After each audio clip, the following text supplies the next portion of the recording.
Mr. Speaker, I rise today to make my presentation to this honorable House for the 2026 sectoral debate. I do so on behalf of the resilient, dignified, and proud people of Northern Clarendon.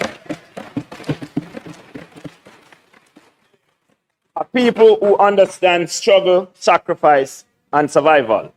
My family, my supporters, my formidable team, thank you for grounding me in this journey of public service.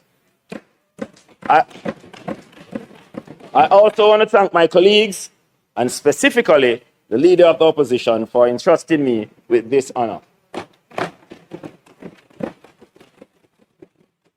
Mr. Speaker, today is also special to me as I make my presentation during Workers' Week.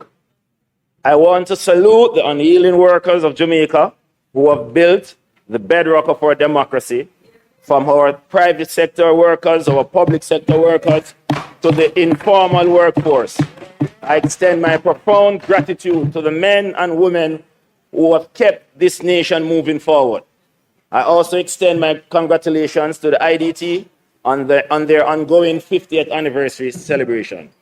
Mr. Speaker, I begin today with what should have been an uncomplicated national celebration. This August, cricket fans will pack the stands at Sabina Park to welcome our brand new local franchise, the Jamaica Kingsmen. The CPL franchise is finally returning to Jamaica after a long, painful absence, which has left our local fans starved of home-ground tournament action since 2019. Now, Mr. Speaker, I can already see the members on the opposite side puffing their chests. I see the Minister of Sports, Member Grange, and her PR team preparing for the photo ops and the ribbon cutting. But before they try to take a lap of honor, let us remind this honorable House that it was not by accident that the Jamaican tallow was left our beautiful shores. For years, private sectors have been pleading for meaningful structural support, a strategic partnership, and a vision with no avail. The franchise packed up and left Jamaica because this administration refused to create an environment in which professional sports can survive sustainably. The Jamaica Tallow was, like so many Jamaicans, were neglected, starved of their own home, and driven away by the governmental indifference. So, to the members opposite, I say this earnestly. You cannot purposely mash up the house, leave the yard empty for years, wait for private investors to rebuild it, and then expect the public to treat you like heroes for standing in the doorway. Nothing goes up. We welcome the franchise, but let us not confuse private sector rescue missions with governmental support. We are glad that the Kingsmen are awake because the government has been fast asleep. Mr. Speaker, before we talk about economy of play, we must talk about the reality of work. Sport is work, and athletes are workers. Under this administration, the entire labor landscape is fractured. Mr. Speaker, the Minister of Labour spoke immediately before me in this debate, and while I listened closely to his presentation, I found it highly unfortunate that his carefully crafted talking points did not address the harsh systemic realities on the ground that his ministry continues to overlook. My colleague, Member Angela Brownberg, spoke eloquently and extensively during her contribution the broader macroeconomic challenges facing Jamaican workers. However, as Shadow Minister, I must narrow our focus to the immediate dangerous policy gaps, leaving our workforce exposed. Let us consider the occupational hazard that the Minister spoke about earlier, and I heard the promise. This vital piece of legislation has been dragged through the corridors of bureaucracy by this administration for 3 consecutive terms.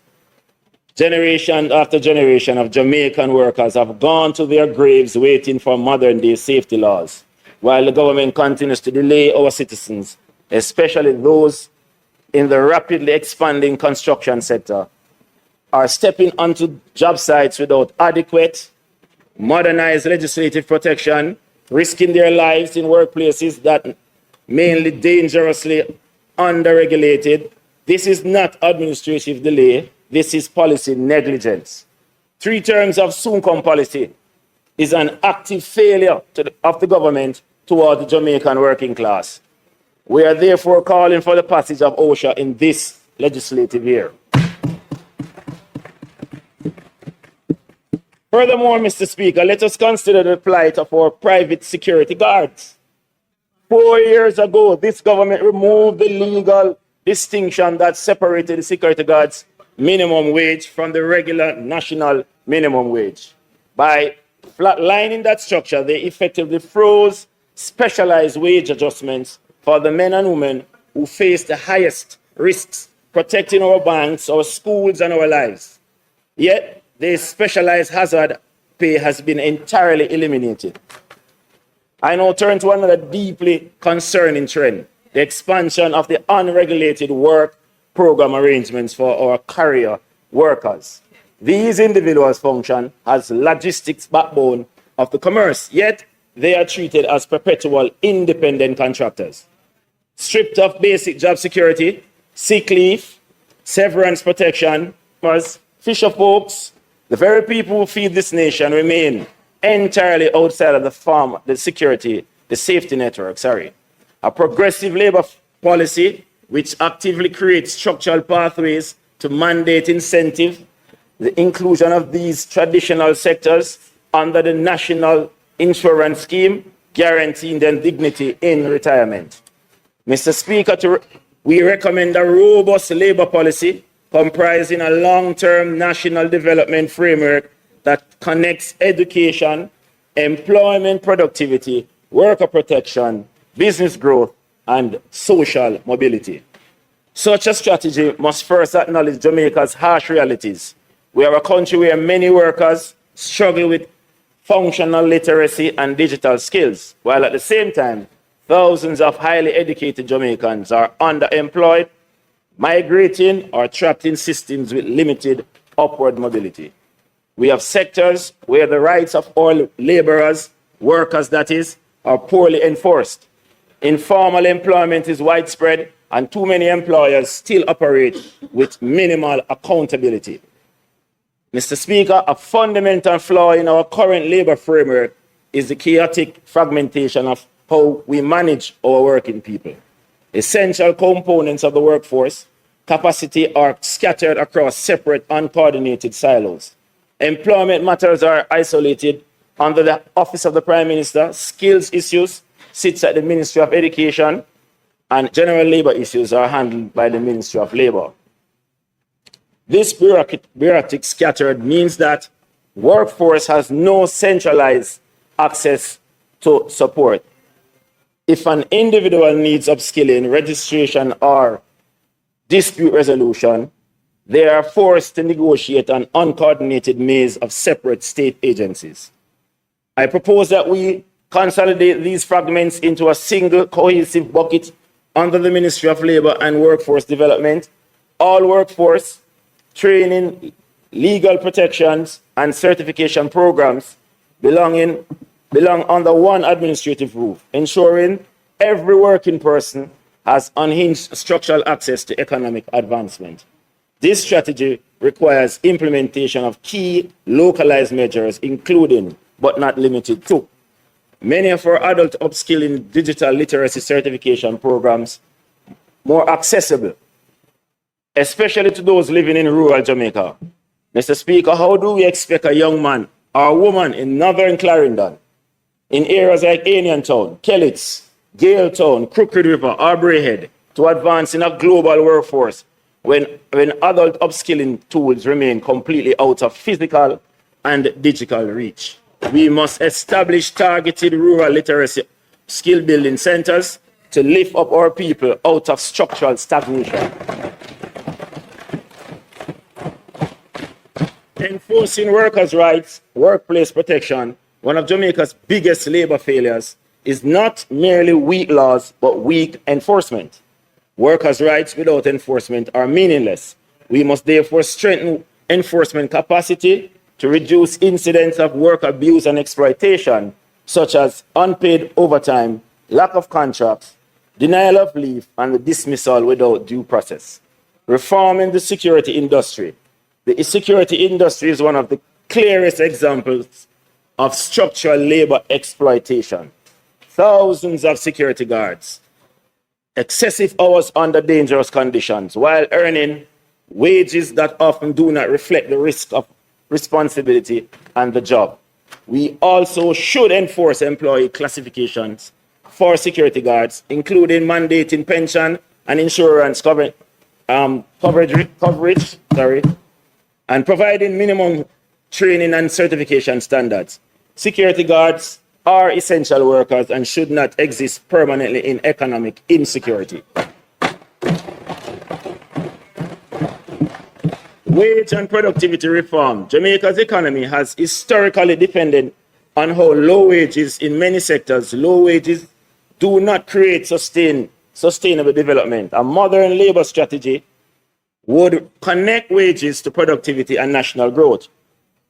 Labor market data and planning. Too often, we train workers without coordinated national planning.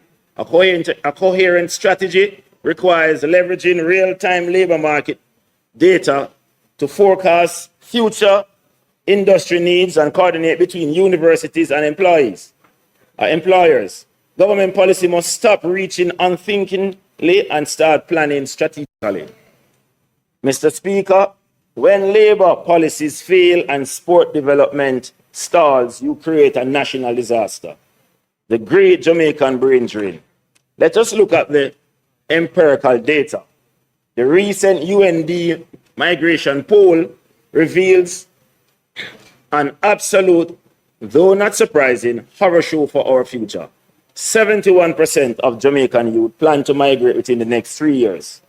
Nearly 3/4 of our young people are actively planning their exit strategy. And if you want to see exactly how this toxic reality plays out in the sporting world, look no further than the shocking ruling handed down just last month on April 16 by the World Athletics. Mr. Speaker, 4 of Jamaica's absolute finest elite field event superstars, our reigning 2024 Olympic men's discus champion, Roger Stoner, our Olympic shot put bronze medalist, Rajindra Campbell, our World Championship long jump silver medalist, Wayne Pinnock, and our triple jump junior world record holder, Jaden Hibbert, all completed documentation to switch their national allegiance to Turkey. Not because they lack patriotism, but because like so many Jamaicans, they no longer see mobility, growth, or stability within the current system. Today I ask this House, why should an Olympic gold medalist need to look elsewhere to secure his or her financial future? This is because our local system is underfunding their potential. These athletes are watching other countries invest strategically in athletes' welfare, training infrastructure, rehabilitation, science, sponsorship structures, and professional development pathways, while Jamaica continues functioning on symbolism, patriotism, and outdated systems.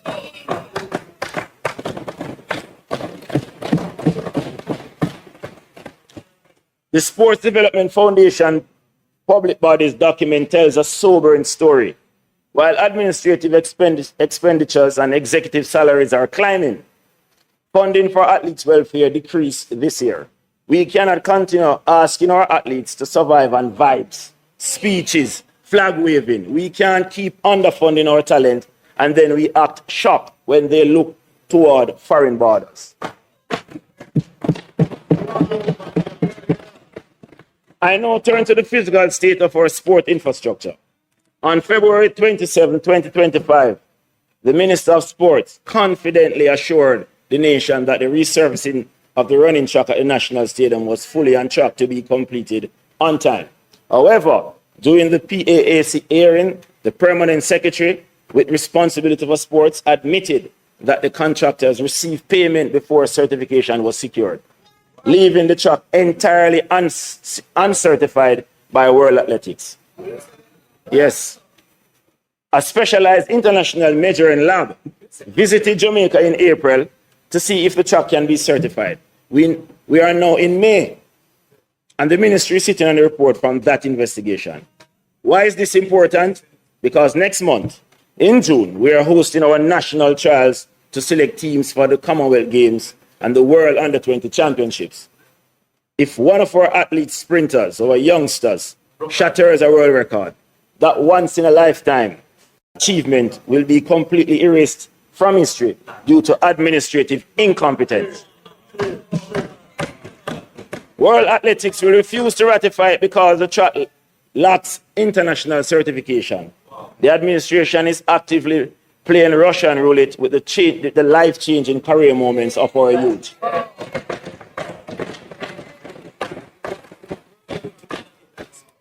For over 8 straight years, we have seen architectural drawings from different expensive firms. We are paying millions for sketches, while our actual national stadium is a crumbling monument to unfulfilled promises. Mr. Speaker, let us consider the institutional deficiencies within the Jamaica Anti-Doping Commission, JADCO. At the Carifta Games, a brilliant Jamaican under-20 women's quartet clocked a blistering 42.58 seconds to smash the 4x100 world record. Let us cement their names into history. Serena Cole, Tia Clayton, and Brianna Liston. Mr. Speaker,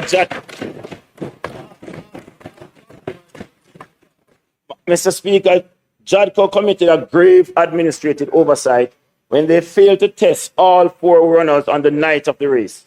Because of that gross procedural error, World Athletics invalidated that historic 42.5-year world record. We understand the implications. Do we understand the implications of this, especially for our young athletes? World records attract sponsorship. World records create leverage in contract negotiations. World records build global marketability. JADCO's mistake directly impacted earning power of the young Jamaican women. Yes, the team later returned to the World Under-20 Championships in Colombia and broke the world record again with a ratified 42.59 this time. But unfortunately, Brianna Liston was not a part of that final quartet because JADCO's failure, she permanently lost the opportunity to share that specific world record legacy. No administrative apology can restore that moment. Mr. Speaker, JADCO must pivot its operational model. Instead of allocating the lion's share of public funds towards holding centralized high-cost symposium in hotel conference rooms, which grassroots coaches and rural sporting associations simply cannot afford to attend, JADCO must decentralize. They must take their anti-doping education workshops out of the luxury hotels and bring them directly to our community clubs and primary schools where the talent is born. Madam Speaker, let us expose the numbers directly from the audited books. If you look at the screen, the Sports Development Foundation's own financial statement tells an alarming trend in governance priorities. In 2024, the cost stood at 150 million. By 2025, that figure climbed to 166 million. And the projected administrative spend for 2026 has ballooned to a staggering 239 million. While bureaucracy costs are rising exponentially, capital development projects are being systematically choked. Funding for projects has been drastically cut, slashed from a high of 267 million in 2025 down to 152 million in 2026. What? The money gone in a pay. Worse yet, Mr. Speaker, look at the direct support for the people who sweat and bleed for this flag. The grants to athletes' welfare have been cut from 22 million in 2025 down to 21 million in 2026. Grants to the core sporting associations have plummeted from 202 million down to 172 million. These executives are taking more for administration while the local projects and the welfare of our players are given less. This has plunged our agency from a $132 million surplus in 2024 in a continuous structural deficit to date. Deficit. Madam Speaker, Mr. Speaker, I now want to turn to the financial commitments made by this administration. On September 23, 2023, Member Grange released a major media statement announcing a landmark $100 million investment for youth cricket development. The government reinforced this on March 12, 2024, when then Finance Minister Nigel Clark announced in his budget presentation that $40 million would be allocated in that fiscal year to kickstart the 3-year program. Well, Mr. Speaker, I hold the official document in my hand. I hold this official document in my hand, the truth, the statement to the members of the Jamaica Cricket Association on February 24, 2026. And let us read the unassailable timeline directly into the record. To date, out of the magnificent $100 million promise, the JCA has received $7 million. $7 million. $7 million.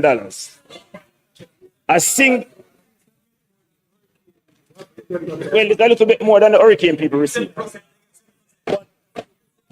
A single payment disbursed way back on February 18, 2025.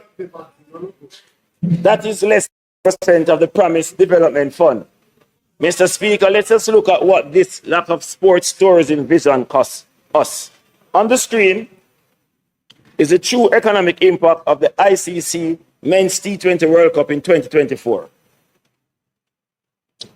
Our regional neighbors submitted their bids, built their infrastructures, and reaped massive economic returns.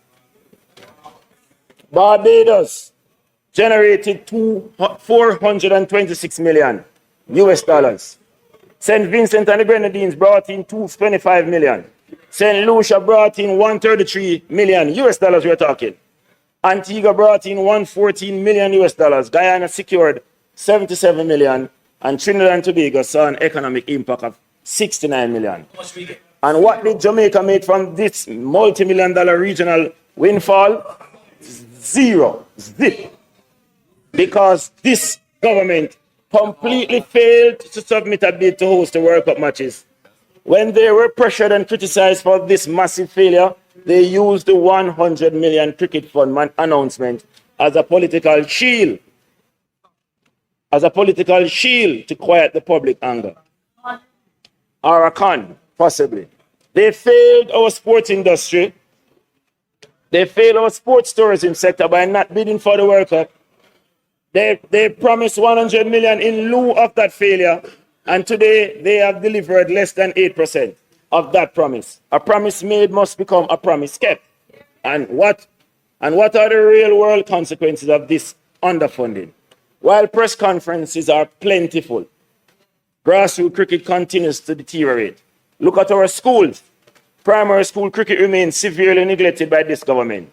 In sport does community-based football and mainstream sports. But in sport, close them out.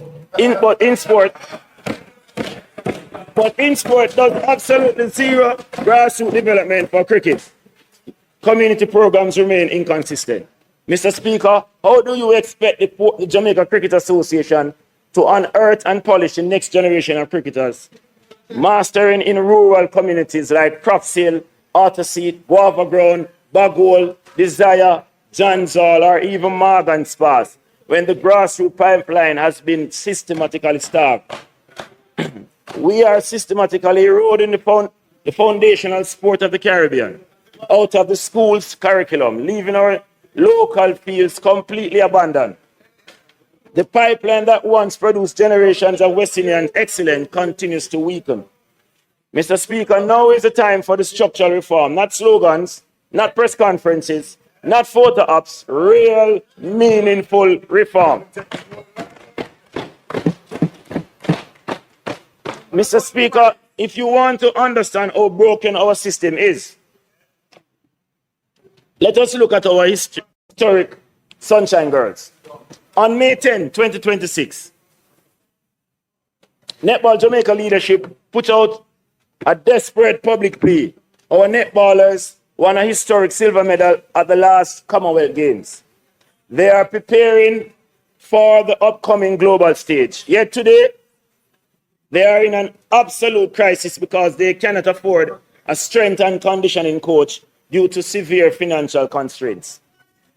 Our international medalists are begging corporate Jamaica to chip in to fund a fitness trainer. It is an absolute embarrassment that a country with our brand equity forces our elite sportswomen to beg just to prepare for international representation. We must move past the short-sighted model and capture the real economic sports. The economic data reveal a staggering global reality. The global sports industry is valued at $2.3 trillion US. Today is on track to hit 3.7 trillion by 2032 and will reach an unimaginable 8.8 trillion by 2050. Look at our competitive positioning. For 20 years, the UAE have completely dominated global cricket preseason training camps. But right now, due to intense geopolitical tensions, Dubai facilities are facing mass cancellations and teams withdrawals. International sporting families refuse to travel there. Antigua has already capitalized on this window aggressively, launching a world-class sports science and recovery lab this coming January to pull global bookings. And what is Jamaica doing? We own the undisputed global brand equity for speed. Our brand value is applicable across track, football, netball, NFL wide receivers. Yet, we have zero sports industry infrastructure. Many clubs and schools have raw ingredients for an elite academy, but they lack a strategic state partner. We are treating sports like a casual cultural asset, sitting on a gold mine while allowing foreign nations to extract wealth. Madam Speaker, I do not stand here merely to highlight structural cracks. Listen, member from St. Thomas Eastern. Western. I stand here to offer a progressive roadmap to systemic remedies that we must urgently pursue to rescue and rebuild our local sporting ecosystem. Therefore, Mr. Speaker, I propose the following 4 definitive structural pillars. I propose a structured deployment of dedicated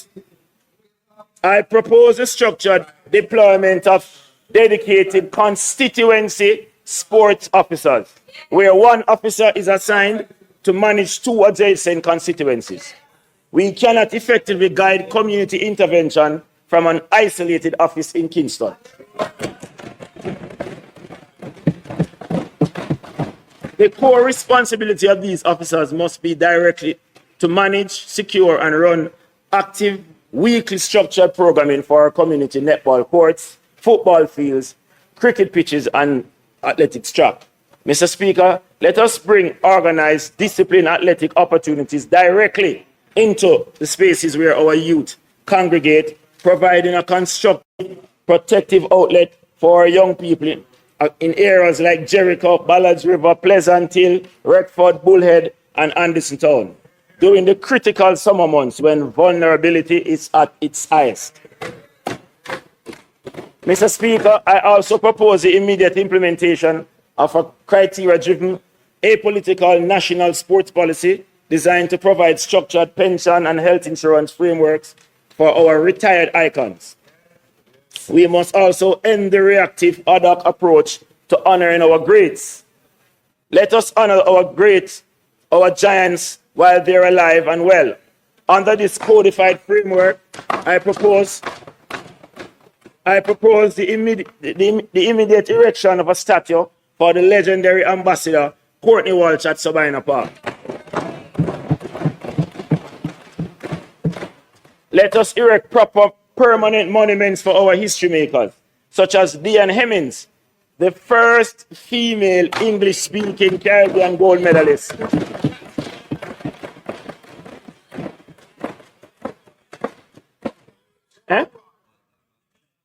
So let the speaker is absent. Renowned boxer Mike McCallum. The body snatcher. Footballers Walter Blackerboy Pearl. And of course, our footballing queen, Khadija Bonishaw. Oh, and I want to pause to congratulate her on being the MVP for the Super League in England and winning the Golden Boots. Big up Bonishaw. Yeah. And one of the world's best wicket keepers, Jeffrey Dujan, who have not yet been recognized. For my third pillar, I propose the immediate reactivation and formal reintroduction of the National Sports Council. The National Sports Council has not been convened, has not met, has been entirely dormant since 2016. We have experienced an entire decade of complete policy inertia at the absolute highest level of sports governance. As stakeholders have correctly pointed out, you cannot give an exponential national plan without a comprehensive supervisory body. Same we asked for in NARA. I propose that we urgently reconvene this Apex Council, populated with an intentional blend of sporting expertise, representatives from the Minstry, the leadership from the Jamaica Olympic Association. We need a competent, collaborative policy-making body that meets regularly to supervise national deliverables, manage long-term strategic plans, and directly attracting international capital to our local associations. We must end the decade-long administrative standstill. I conclude, Mr. Speaker, on the most critical structural recommendation of all. I propose the immediate administrative separation of sports from its current arrangement. Data from a World Economic Forum analysis reveal that global sports economy is projected to reach 3.7 trillion by 2030 and skyrocket to 8.8 trillion in 2015, driven heavily by sectors like sports tourism, academies, and connected technology. You cannot effectively capture a share of this multi-trillion-dollar market when the portfolio is suffocated inside a mega ministry alongside gender, culture, and entertainment. we need a hyper-focused, singular ministerial mandate backed by an independent budget. We need a standalone ministry that is structurally equipped to build private-public sports academies, secure our international track certifications, defend our athletics labor force, negotiate global preseason training contracts, and aggressively position Jamaica as the undisputed sporting and sports tourism hub of the Caribbean. Because sport is no longer simply recreation, sport is an industry. Sport is exports. Sport is tourism. Sport is a foreign exchange. Sport is economic growth. And if we continue managing it with outdated thinking, other countries will continue to monetize Jamaican excellence better than Jamaica itself. Previous administrations led by the PNP always understood some fundamental. Previous administration led by the PNP always understood this fundamentals, something fundamental. Sport is not merely recreation, sport is social mobility. Sport is nation building, and sport is economic transformation. The People's National Party invested heavily in sports because it recognized extraordinary power of athletes to change the trajectory from ordinary Jamaican lives, particularly for young people coming from struggling communities with limited opportunities. I stand here in this honorable house today as the living proof of that vision.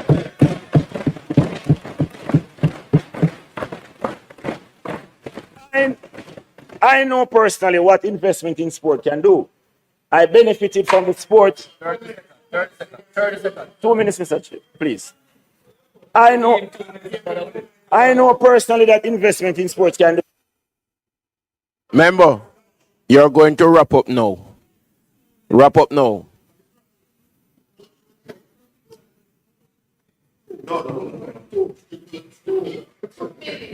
I benefited from sports scholarship opportunities provided by the late, great Michael Manley that allowed me to pursue my education while simultaneously developing my cricketing abilities. Those opportunities did not merely produce an athlete, they produced stability, discipline, exposure, and hope. That is transformational power of sports, Mr. Speaker. For many young Jamaicans, a football field, a cricket pitch, a netball court, or an athletic track is not simply a place to play. It is often the first doorway out of poverty, out of violence, out of hopelessness, and into purpose. That is why sports policy can be treated as ceremonial politics or seasonal public relations. It must be treated as a serious national development policy. Mr. Speaker, the time for excuses has expired. The time for structural illusions and broken promises is over. The time for structural transformation is now. The business of play is serious economic business, and it is time we lead in with power. Mr. Speaker, I thank you, but of most import, I thank the great people of Clarendon, Northern.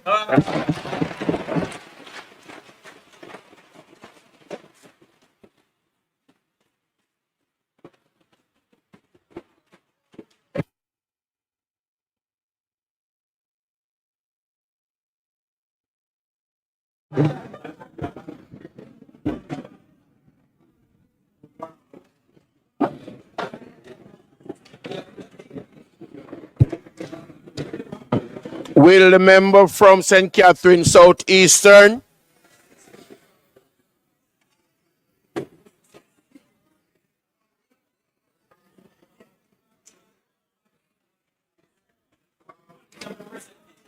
Member from St. Catherine Southeastern,